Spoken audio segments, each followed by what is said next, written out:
Fernando Collor teve prisão decretada aí pelo grande Alexandre de Moraes, né? Eu falei grande Alexandre de Moraes, todo mundo fala, é a grande porque todo Alexandre é o grande, né? E eu soube também por uma matéria, acho que foi da Financial Times, que o Alexandre de Moraes admira e conhece muito da história do Alexandre o Grande, né? Do Alexandre filho de Filipe. O que eu posso dizer aí pra galera que, enfim, leu isso? Olha, duvido que ele conheça mais do que eu, tá? Já li a obra dele do Ário, já vi a obra dele do Plutarco, vi filmes, adoro o assunto, assisto podcast, tem algumas pesquisas recentes sobre ele e tal. Obviamente não assisti aquela série horrorosa que fizeram dele lá, é uma vergonha alguém assistir aquela porcaria, mas fica isso apenas como situação. O fato é, como resquício da Lava Jato, Fernando Collor teve sua prisão ordenada, o que suscita duas grandes questões. A primeira é, por que diabos a Lava Jato, que morreu pra todo mundo, que tocou boa parte dos esquemas de corrupção, está viva para Fernando Collor de Mello, né? Que Lava Jato é essa, que ela é válida e cuja prisão faz sentido quando é pra um cara que, vamos ser honestos, se aliou ao Bolsonaro na última eleição, tá? Mais que pra figuras como Zé Dirceu e comunidade aí de corruptos brasileiros, simplesmente não tem nenhum, né? Não tem nada, ela não conta. Qual o critério, né? Eu acho isso, no mínimo, curioso. Segundo, e esse é o ponto, o recado que Alexandre de Moraes passa. O recado que Alexandre de Moraes está dando é simples, cristalino, direto e é fácil e vocês precisam entender. Eu prendo o presidente. Eu prendo o presidente. O problema é prender um presidente? Tá aqui, ó. Eu prendo. Existe um jogo de gato e rato que existe entre ele e o senhor Jair Bolsonaro, e ambos ficam fazendo suas respectivas demonstrações de força, de fraqueza. O Bolsonaro adora demonstrar fraqueza, né? Quando ele bota aquele tórax exposto, aquele torso horrível dele, ele fica lá mostrando fraqueza e ele fica acusando, vamos dizer, o golpe o tempo todo, né? E esse é engraçado porque, enfim, querem prender ele acusando ele de golpe e o Bolsonaro acusa o golpe toda vez que ele se sente atingido por isso. Mas é apenas um comentário de ordem piadística tosco. Eu acho que a gente precisa olhar primeiro o duelo como... O duelo entre Bolsonaro e Alexandre de Moraes como um longo xadrez, tal qual foi o duelo que envolvia Lula e envolvia Moro, tá? Lula e Moro seguiram um processo completamente distinto, né? Porque Moro era um juiz de primeira instância e a vitória do Moro consistia em prender o Lula sabendo que eram decisões que passariam no TRF4, depois STJ e depois chegou a ter habeas corpus no STF, tá? Então o Moro precisava muito para ter sucesso do apoio da opinião pública e também da imprensa e ele obteve isso por muito tempo. Essa é a primeira coisa que precisa ser notada. O Alexandre de Moraes, em parte, em tese. Mas dado que ele dispõe de poderes quase absolutos na condução desse processo, para ser bem direto, ele sabe que ele pode criar externalidades negativas para ele e para os parceiros dele agindo de maneira errada. Então, ele não pode também fazer o que ele quer o tempo todo. Tá? Então, existe esse jogo, existe esse game. A gente acabou não comentando muito, mas houve aquele episódio no mínimo constrangedor no hospital, em que o Alexandre de Moraes mandou citar o Bolsonaro no hospital, e o Bolsonaro, por seu turno, deu um sermão numa oficial de justiça completamente idiota, tipo, ficou lá ensinando, sei lá, sobre urna eletrônica pra um oficial, negócio, né, é uma oficial de justiça. E, ao mesmo tempo, foi de uma grosseria com o próprio médico, que denota um tipo de comportamento, vamos dizer, muito pouco parecido com aquele sujeito bacana que as pessoas imaginam. As pessoas imaginam o Bolsonaro cheio de farofa, andando numa motocicleta. É assim que as pessoas imaginam ele, né? Farofa, motocicleta, curtição, pra lá e pra cá e tal. Elas não imaginam que o Bolsonaro é um sujeito duro, irascível, é um sujeito grosseiro, é um sujeito que, como nunca conseguiu ser líder na vida dele, ele se estabelece como autoridade sendo grosseiro. Vocês já entenderam isso, né? Lideranças naturais... primeiro, tem que ser preciso, liderança natural não é necessariamente uma coisa inata, né? Você aprende a liderar, mas aprender a liderar com uma autoridade legítima, vamos colocar assim, pressupõe que este tipo de líder não vai precisar levantar a voz para conseguir o que quer o tempo todo, tá? Então bons líderes, eles conseguem, vamos dizer, ter seu interesse sendo levado à frente pelos liderados de maneira praticamente natural, tá? As pessoas veem legitimidade nele. Sujeitos que não têm esse tipo de legitimidade, nunca souberam construir isso na vida, aí eles precisam se impor. Então, dá bronca e tal. Esse tipo de líder é uma bosta. Na verdade, ele não é um líder, ele é uma pessoa que está numa posição de poder. Você tem que saber diferenciar uma pessoa que está numa posição de poder de um líder. No caso, o Bolsonaro é apenas uma pessoa que está numa posição de poder. E aí, então, quando ele precisa fazer valer, né, a opinião dele, por mais que às vezes ela seja insensata e ela não é respeitada pelas pessoas que estão abaixo dele, aí ele tem que gritar. Vocês têm que entender uma coisa. Se você tá numa posição de poder, isso aqui é uma dica pra vida, tá? O que eu vou falar. Se você tá numa posição de poder, as pessoas podem até te obedecer porque elas estão abaixo. Mas se a decisão for burra, ou se a sua ideia for burra, e se você não demonstrar humildade diante de uma ideia burra que se apresenta, as pessoas vão ver essa fraqueza em você. E as pessoas vão criar instrumentos para não seguir a decisão burra. Perceba como foi o Bolsonaro no lance da pandemia. Durante a pandemia, o Bolsonaro não era respeitado no mínimo por 70%, 80% dos ministros dele. O Moro via e falava, puta, que coisa horrorosa. O Mandetta, que coisa... Os caras viam o que estava acontecendo. Mas olha aqui, ó. Come o óleo ajuda. Não, porque essa vacina... Ali, né, todas as fraquezas intelectuais e morais do Bolsonaro como líder, elas ficaram muito aparentes. E como é que ele se fazia, né, ouvir? Avisando, eu mando aqui. Toda vez que você precisa falar pra alguém que você manda, ou que você tem uma relação de poder nesta relação, significa que você não tem mais poder algum, tá? E você está fazendo uso da chave final da relação, que é avisar, por exemplo, eu tenho os instrumentos que determinam o que pode ou não pode ser feito, certo? É igual você ter uma arma no coldre, uma espada na bainha. Se você, pra se fazer valer, precisou tirar a espada, é que todo o resto não vale, né? A grande beleza da liderança é você nunca precisar tirar a espada da bainha ou tirar a arma do coldre. Então aquele Bolsonaro gritando com aquele cara, lembre-se sempre, aquilo é a demonstração óbvia e clara de que ele é um líder fraco. Aí vocês vão falar, porra, Marina, mas o Bolsonaro tem milhões de seguidores, 50 e tantas milhões de pessoas votaram no Bolsonaro. É o marketing. O marketing consegue transformar um produto vagabundo e ilegítimo em algo sério. As pessoas acham que aquele cara é um ídolo, que aquele cara é um herói, que, pô, qual é o nome dele? Ele é um mito. Então, né, o marketing faz isso.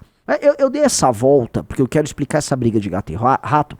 Por quê? Porque você teve essa semana esse posicionamento do Bolsonaro em cima do oficial de justiça, em que ele tá se fazendo de vítima, ele tá avisando, olha, esse cara tá me torturando aqui, eu tô aqui doente, ele tá me torturando e tal. Aí bota o vídeo no ar como se fosse uma grande coisa. E até funciona pra aquele tipo de público dele lá, né, meio perdido. Mas, pô... Pra quem tem 2 neurônios, aquele vídeo é ofensivo. Aquele vídeo é tosco. E o Alexandre de Moraes tem, por seu turno, né, um ato profundamente alexandrino. Né? Ele mandou prender um presidente da República. Então, de um lado, o Bolsonaro mostra toda a sua fraqueza, tentando ensinar para um oficial de justiça, vamos dizer, todos os detalhes do processo dele. Aquilo é ridículo. Entenda uma coisa, aquilo é absolutamente ridículo. Aquele oficial de justiça, ele fazer uma instrução do oficial de justiça, não quer dizer nada. Então ele tá mostrando para as pessoas o que? Olha só, isso aqui é uma oportunidade para eu mostrar aqui minha posição sobre esse assunto. Aquilo não é um ato de poder, aquilo é um ato de fraqueza. E aí quando ele é avisado pelo médico, olha, sua pressão arterial tá subindo, aí ele é grosseiro. Alexandre de Moraes, qual é a reação dele? Diante desse problema, temos aí essa questão do Collor, como é que fica, tal, prende. Então o Collor virou uma espécie de um emissário de um recado dele, sou forte. Então o recado do Alexandre de Moraes é sempre na linha do sou forte, e o Bolsonaro é sempre na linha do sou fraco. Sou forte, sou fraco. Sou forte, sou fraco. E o jogo é esse, é um jogo em que um lado mostra força o tempo todo, a ponto de ser tratado como autoritário, ditatorial, fascista, não sei o que, chame do que quiser, comunista, e o outro fica apelando para um imaginário cristão em que ele é uma espécie de Cristo num martírio. O que o desenho que eles querem fazer é do Bolsonaro tomando chibatada nas costas, apanhando, né? Ele é o nosso Cristo. E nós temos que sofrer, é a paixão de Bolsonaro. É meio bosta, assim, gente, dica, o Bolsonaro não é Jesus Cristo, pelo menos que eu saiba, o Bolsonaro não é filho de Deus, tá, eu sou filho de todos, somos filhos de Deus, tá ok, até porque Deus é brasileiro, tá ok, é patriota, tá, mas, eu acho que a gente tem que entender que no fim, se esse eleitor do Bolsonaro trabalha com esse feeling, eu acho que a pilha do Bolsonaro, né, a quantidade de energia que ele carrega tá gasta, já tá acabando. Porque não dá pra você ficar lutando pelo fraco o tempo todo. Não dá. Então quem tá ficando com o Bolsonaro, justamente é o público mais engajado, que é o público que compra teorias conspiratórias e que tá ali defendendo o Bolsonaro como uma profissão de fé. Não à toa, as manifestações que ele organiza têm o mesmo perfil socioeconômico, né? Pessoas de classe média, idosas. É isso, o perfil. Não muito inteligentes, né? Já tá muito claro. E esse perfil, cara, beleza, esse perfil vai ficar sofrendo e chorando pelo martírio de Bolsonaro, mas você não vai fazer, vamos dizer assim, sequer um projeto de poder decente com isso. Fernando Collor de Mello, amigos, ele foi um furacão na política brasileira. Vocês acham que Pablo Marçal foi grande? Ou mesmo que Bolsonaro foi grande? Por um curto período de tempo, Collor foi talvez maior do que todos esses. Porque Collor conseguiu unir alguns elementos.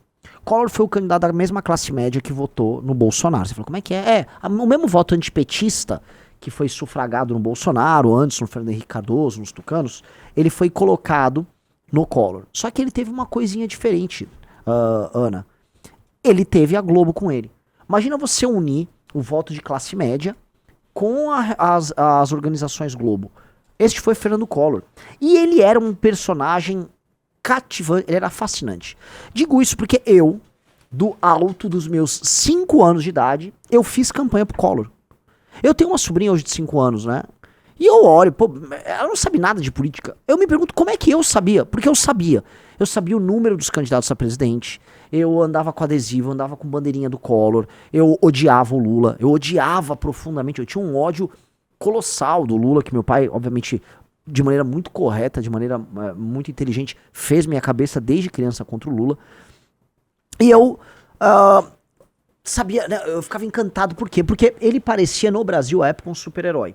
Vamos lembrar, final dos anos 80, o Brasil estava numa crise ferrada. Os anos 80 eram chamados a época de década perdida. Quem diria, né? A gente olhar para os anos 2010, ou mesmo essa década que a gente já está na metade, os anos 20, são décadas perdidas. O Brasil está vivendo aí 15 anos de tempos perdidos. Mas os anos 80 eram chamados de década perdida.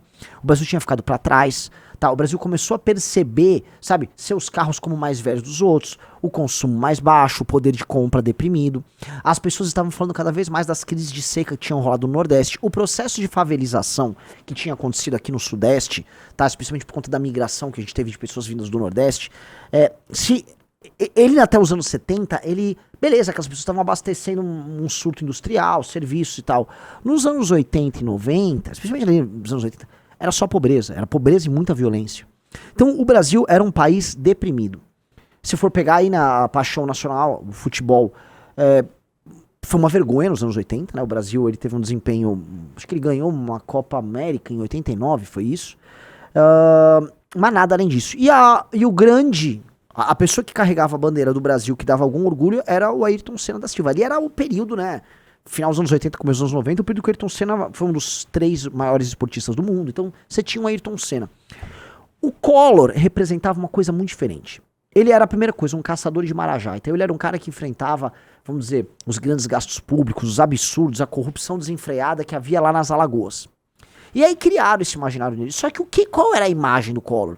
O Collor parecia um Yuppie americano. Aí você vai falar, o que é um Yuppie? Digite 1, se vocês sabem o que é um Yuppie. Dona Ana, você sabe o que é um Yuppie? Não sei. Vamos lá. O Yuppie, ele... Depois escreve o que é um Yuppie. Né? Você vai saber só de olhar na tela. O psicopata americano era um Yuppie. Yuppie era uma geração que rolou nos anos 80 nos Estados Unidos, que é a geração que sucedeu a galera hippie e punk. E foi uma geração mais ou menos conservadora. É uma geração que não estava ligando por salvar o mundo, nada. Ela queria ganhar dinheiro. Em geral, uma galera, por exemplo, em Nova York, ganhou muito dinheiro com o mercado financeiro, com bolsa de valores. E a droga favorita deles era cocaína. Era vamos dizer, uma geração muito cocainômana, baladeira, hedonista. E essa geração yuppie, tá? Foi uma geração muito marcante ali nos anos 80. Eram pessoas dinâmicas, já faziam exercícios físicos, já havia aquela época a cultura da academia, fazer exercícios, tal, pá. Então, o Collor era um yuppie. O Collor, né, as pessoas fazem muitas comparações dele com o Patrick Bateman, do psicopata americano, porque de fato eles se parecem fisicamente, mas não era só na aparência. O Collor e o Patrick Bateman são mais parecidos do que a gente imagina. Eu já assisti o Psicopata Americano, acho um filmaço. Tá tendo uma discussão toda nos Estados Unidos do Patrick Bateman ter virado, inclusive, uma espécie de role model pros jovens, porque, se não me engano, o autor do livro era gay e a diretora é uma mulher. Depois fez, acho que a diretora do filme é uma mulher. E fez como uma crítica ao homem branco, não sei o quê. Aí, os caras falam, beleza, foda-se sua crítica. Mano, o meu ídolo é o Patrick Bateman. Ele é literalmente eu. As pessoas estão falando, he's literally me. E o lance é, meio que o Patrick Bateman virou um role model mesmo. E ele é um cara bonitão, rico, psicopata, beleza. As pessoas, né, os homens não dão tanta bola pra isso, né? E ele era literalmente o Collor. Talvez o Collor e o Patrick Bateman realmente podiam olhar um pro outro e falar, ele é literalmente eu. Eles tinham os vícios mais ou menos nas mesmas coisas.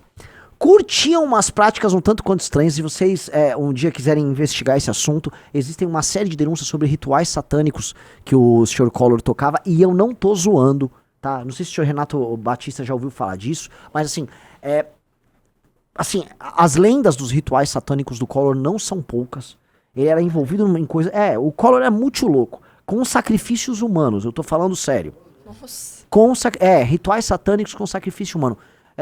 E são lendas, assim, que não são tão lendárias, que eu posso colocar. Elas, né, são coisas muito materiais, já que contaram sobre isso. Como eu falei, ele tinha uns vícios muito anos 80, mas muito, assim. Vocês entenderam o que eu tô falando, né? Pelo amor de Deus, vamos lá. Vícios muito anos 80, fazia exercícios, era todo frenético, jet ski, ou seja, ele tinha uma imagem, não de um brasileiro de sucesso, dona Ana, ele tinha a imagem de um americano de sucesso. O Fernando Collor poderia muito bem parecer um cara que trabalhava num banco, numa casa de valores imobiliários nos Estados Unidos, numa boa. Então, para aquele Brasil deprimido com cara de decadência, que tinha percebido que tinha dado tudo errado, o Collor era tipo, uau, esse cara, ele tem a cara de tudo que nós gostaríamos de ser. Entendeu? Ele é moderno, ele é dinâmico, ele anda de jet ski, ele caça marajá, ele fala outras línguas, ele é inteligentíssimo. Aí eu vou entrar num ponto interessante. O Collor tem QI alto, com certeza, tá? É inteligentíssimo. Não, assim, eu conheci ele uma vez, falei pouco, mas o nosso grande príncipe... Que príncipe? Nosso grande ministro, Ian Garcês, que também é um príncipe, tá? Vamos fazer o seguinte, anota aí, vamos botar no Valete Plus um podcast lá no Valete News do ministro falando sobre o encontro dele com o Fernando Collor.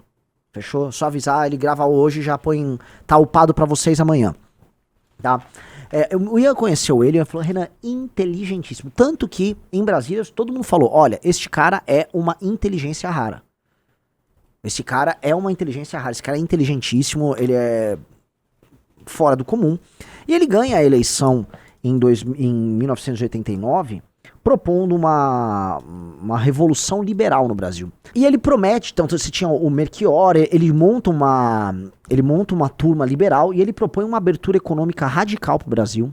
Ele propõe reconectar o Brasil nas cadeias globais de produção. Ele propõe, olha, a indústria automotiva brasileira só produz carroça, então vamos quebrar essa indústria de merda, vamos abrir, o brasileiro vai começar a comprar. E eu me lembro disso, gente, vocês não têm ideia. Eu, até 1991, dona Ana, meus brinquedos eram todos da Glaslit e da Estrela, que eram as empresas brasileiras. Você tinha poucas opções de brinquedo. Em 1992, quando você ia fazer aniversário ou Natal, começou a cair, era um monte de brinquedo novo. E era brinquedo novo a dar com pau, porque começou a vir brinquedos dos Estados Unidos, da Europa, do Japão, da China. Você, meu Deus, é muito brinquedo. Foi um boom dos brinquedos. Os supermercados começaram a ter produtos importados. Então, tinha, sei lá, 2 marcas de mostarda. Passou a ter um monte de marca de mostarda diferente, ketchup diferente. Aquele período foi todo muito... Foi uma revolução. Outra coisa, começou a aparecer carros, né? Honda, que nunca teve aqui. Era fácil comprar na época, comprar uma BMW.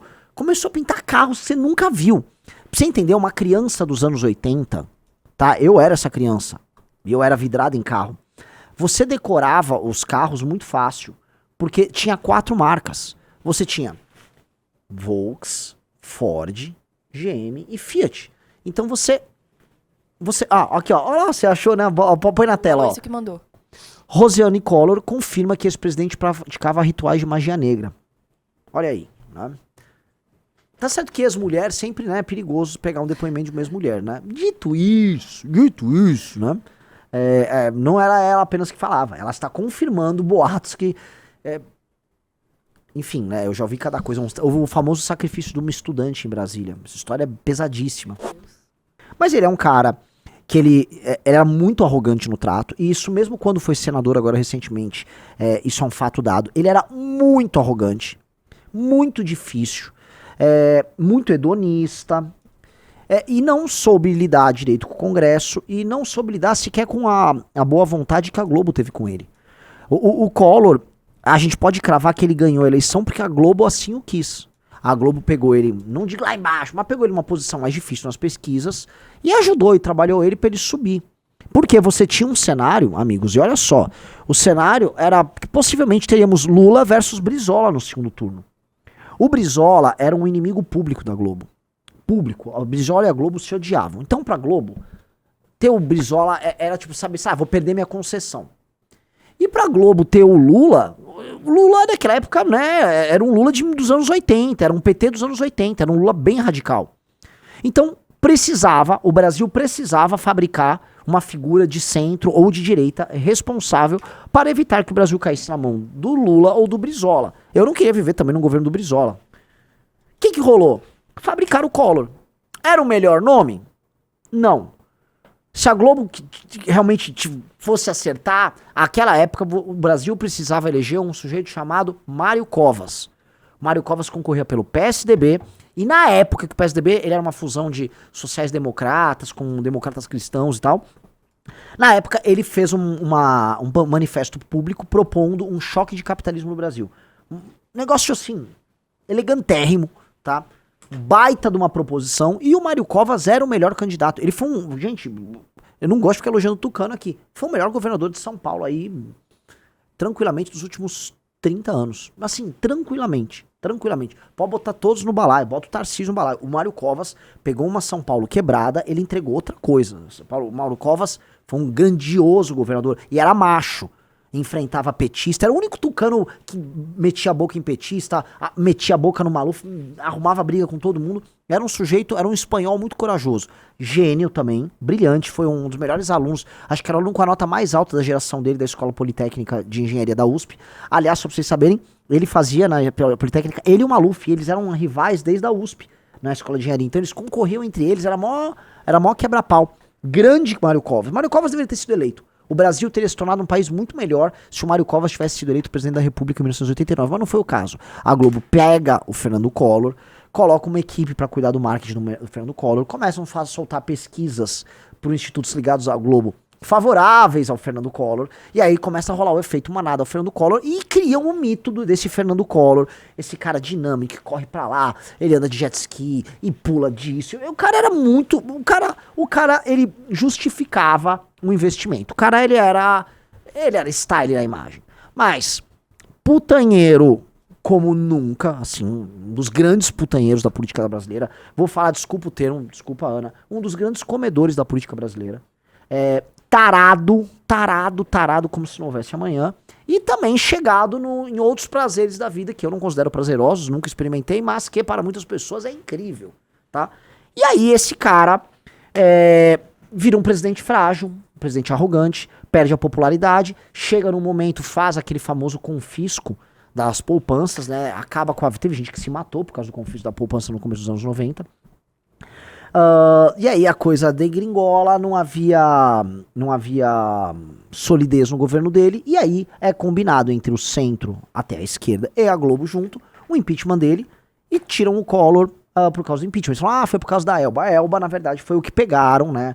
Foi o batom na cueca que eles pegaram pra poder incriminar ele. Ele, naturalmente, ele também era corrupto. Nada perto do que a gente viu nos anos de PT, né? Collor caiu. E aí o Collor desapareceu da política brasileira por um tempo, depois veio concorrer, quando forma ele recuperou os direitos políticos 8 anos depois, para prefeito em São Paulo. Se eu não me engano, na eleição que ele concorreu para prefeito, ele debateu contra o Enéas no primeiro turno. E eu lembro que me marcou muito, porque eu era simpático ao Enéas, eu era criança, né? Criança não, eu já tinha acho que 14 anos. Eu achava o Enéas legal, eu era bobo. E o Enéas foi, né, a pergunta era do Collor, uma hora foi sorteado o Collor, pergunta para Enéas. Eu lembro que o Collor falou assim... fala qualquer coisa aí. O tempo do Collor foi gasto em dizer, fala qualquer coisa aí. O Enéas, aí o Collor, tá bom, fala qualquer coisa aí. Né? E era isso. Né? O Collor era essa figura, depois ele se elege senador pelo estado dele, pelas Alagoas, um estado que é um dos maiores exportadores de político lixo do Brasil, e na verdade um homem já devia ser conhecido pelo próprio fruto, né? O Collor foi governador das Alagoas. Quem disse que ele foi um governador bom das Alagoas? As Alagoas continuam sendo um dos 3 piores estados do Brasil até hoje. Analfabetismo, a dar com pau, fome, zero de cobertura de saneamento básico, não zero, mas cobertura baixa de saneamento básico, corrupção num nível alarmante, e aí a gente fica vivendo, né, as Alagoas da família Calheiros, as Alagoas do Lira agora, as Alagoas do Collor. Esses caras que, enfim, são parasitas, eles são um presente que a Alagoas nos dá, né, em âmbito nacional. Se eu não me engano, teve uma coisa boa, a Alagoas já produziu alguns grandes homens, o Zagallo, se eu não me engano, Mário Jorge Lopes Zagallo, salvo engano, ele era alagoano, alguém me corrija aí, mas dito isso, ele era as Alagoas nos trazem mais desgostos do que felicidades, tá? Com todo respeito aí nossos amigos de Maceió que nos assistem e tal, nossos amigos dos Alagoas, é um lugar complicado mesmo, muito corrupto e até tem uma boa classe média em Maceió que poderia fazer a diferença. Fernando Collor de Mello, ele volta pra política e aí ele participa do escândalo do Petrolão. Ele é um dos propineiros, né? Só pra gente entender. Ele foi um cara que se ferrou por boas razões ali. E restou, né, o saldo da Lava Jato pra ele. Porque é muito louco, porque a Lava Jato, né, teve seus julgados sendo derrubados, né? O STF começou a operar para salvar todo mundo, dos empresários, aos políticos, a operadores de toda a natureza. E aí sobrou pro Collor. O Collor, ele foi um aliado forte dos Bolsonaro nas Alagoas. O Collor, ele montou um bloco, ali, uma aliança muito imperfeita, uma aliança doentia, que envolvia um duelo entre Collor e Lira versus os Calheiros nas Alagoas. Olha que doido, né? Foi montado aí esse PEC e o Bolsonaro fez campanha e teve campanha feita pelo Collor nas Alagoas. Só pra vocês entenderem, o Collor virou um aliado. Tem vídeos que estão rodando aí na internet, não tenta achar, Ana, tem no Twitter, do Collor apoiando o Bolsonaro. Aí, naturalmente, os petistas estão todos rindo. Ai, kkkk.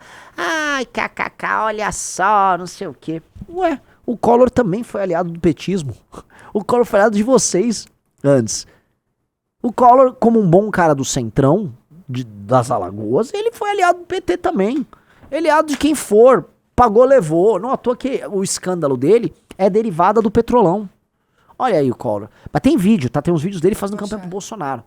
Tá? Tava ele lá com o Bolsonaro. São esses caras. E você percebe, é um ex-presidente da República. Ele chegou no ápice, tá? Que um homem público pode chegar aqui no Brasil, que é ser presidente da República, e o cara não larga o osso. Igual o Sarney não largava o osso. Tipo, você chegou no topo, sai da vida pública. Faça uma fundação. Fernando Henrique, o único presidente decente que a gente teve, Fernando Henrique Cardoso, saiu da vida pública, montou uma fundação e cuidou do legado dele. Não precisamos gostar do cara em nada. Foi o único cara ali, né, que ele entendeu a lógica da carreira dele. Pô, cheguei à presidência da República. Não, esses caras chegam à presidência, mas como eles têm que manter a estrutura piramidal, patrimonialista deles nos seus estados, aí o cara tem que continuar sendo político. Aí fica aí sendo senador e não sei o quê, né? Tem vídeo aí, ó, vamos ouvir ele. Bolsonaro! Bolsonaro! Bolsonaro! Bolsonaro! Se você procurar, você vai pegar vídeos também entusiastas dele, ele apoiando, né? Ele explicando, tal, blá, blá, blá. A esquerda tá defendendo, tá rindo e tá tirando onda, e os bolsonaristas já vão falar que essa prisão só aconteceu para desviar a atenção pública do escândalo do INSS, tá? Eu acho engraçado isso porque, se eu não me engano, o Nicolas falou isso ontem.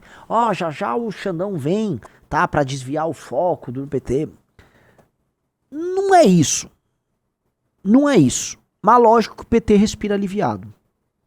Lógico que o PT respira aliviado por pelo menos alguns dias. Essa não é uma notícia tão grandiosa. Ninguém liga pro Collor. E eu acho, Ana, se a gente andar na rua e entrevistar 10 pessoas... pelo menos umas 3, 4 sequer já sabem quem é o Collor, especialmente dos mais novos. É ou não é? perguntar Não, pra gente, eu- jovem eu- pouco informado, Eu quem cheguei é até a Fernando Collor. ouvir algumas pessoas que eu falei, nossa, o Collor foi preso. As pessoas assim, nossa, mas ele não foi, tipo, 10 anos atrás que ele foi preso? Eu falei, não, gente, acabou de ser preso hoje. As Eu pessoas achei não... que era notícia velha. Eu falei, não, agora. As pessoas não concatena, já estão meio que esquecendo quem é o cara e tal. Mas esse assunto do INSS, só pra ficar claro, esse assunto terá desdobramentos. Esse assunto é um assunto muito ruim, é um assunto delicadíssimo pro governo Lula. E só pra gente entender, o Alexandre de Moraes, se ele precisava fazer algo midiático em cima dessa prisão, não era pra ajudar o Lula ali, tá? Essa prisão, ela é uma resposta ao Bolsonaro num jogo de gato e rato que envolve o Bolsonaro também,